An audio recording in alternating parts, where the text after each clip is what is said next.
ঝালকাঠিতে union পর্যায়ে কর্মী সমাবেশ করেছে বাংলাদেশ জামায়াতে ইসলামী। সোমবার সকালে জেলার ব্রাকমোড়ের একটি কমিউনিটি সেন্টারে আয়োজিত এই সমাবেশে যোগ দেন দলটির আমির ডাক্তার শফিকুর রহমান।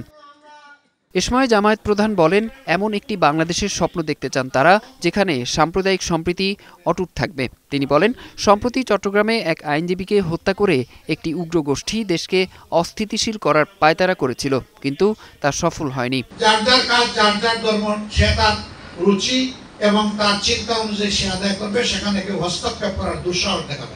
এই যে সম্প্রতি চট্টগ্রাম আদালতে একজন আইনজীবীকে কিছু উগ্র গোষ্ঠী হত্যা করলো, তারা চেয়েছিল এর মাধ্যমে বাংলাদেশকে তপ্ত একটা সোসারে পরিণত করবে, কিন্তু আলহামদুলিল্লাহ এদেশের দায়িত্বশীল মানুষ, বিশেষ করে মুসলমানরা শত্রুদের পাতানো ফাঁদে পা দেয় না।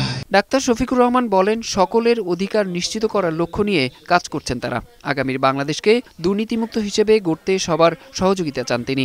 আমরা ওই বাংলাদেশ চাই যেই দেশের কোর্ট কাছারি, অফিস আদালত, মিল সেক্টর, ইন্ডাস্ট্রি, কর্পোরেশন, স্বায়ত্তশাসিত শাসিত প্রতিষ্ঠান, কোথাও গিয়ে আপনি লাঞ্ছিত হবেন না, অপমানিত হবেন না, কারো ভিক্ষা আপনাকে চাইতে হবে না, বরঞ্চ আপনার অধিকার আপনাকে সম্মানের সাথে দিতে হবে। সেই বাংলাদেশ চাই। পরে ঝালকাঠির নেসারাবাদে এনএস কামিল মাদ্রাসায় এক মতবিনিময় সভায় যোগ দেন জামায়াতের আমির। এ সময় তিনি বলেন, আবু সাইদদের মতো শহীদদের ত্যাগেই পাওয়া গেছে নতুন বাংলাদেশ। তাদের এই আত্মত্যাগ যাতে বিফলে না যায়, সেজন্য সবাইকে ঐক্যবদ্ধ থাকতে হবে।